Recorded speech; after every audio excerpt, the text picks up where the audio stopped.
бегоҳии 19 май ба Абдукарим Ҳалимов келинаш занг зада гуфтааст дар ҳудуди зиндони маълум ба кирпични ноҳияи Ваҳдат тирпаронӣ шунидааст. мо намедонистем. Ман шав соат 12:25 гузашта буд ки оилаш телефоном кард ки гуфт ки ҳамин тирмази тирша пай биё ҳамин як бало кунем, ягон ҷойгоҳ бигзорем ки ҳаминҷо хеле вазъият ҳай. Абдуҷаббор писари Абдукарим Ҳалимов зиндонбон буд ва он лаҳза намедонист ки писарашро куштанд. ҳодисаро ман соатҳои 3 буд мисол ки занг зан тағоим ки мисол ҳамин чӣ гапиштага ки балнисаш бурдаган ҷойи коршта.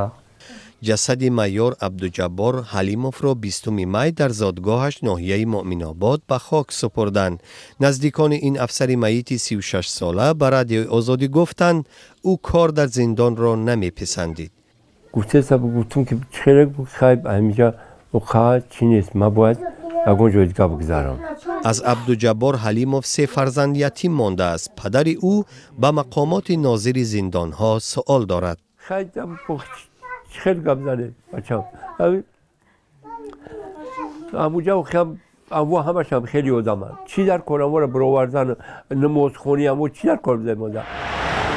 شب 19 مای در زندان ناحیه وحدت به گفت مقامات محبوسین اشوب برداشتند.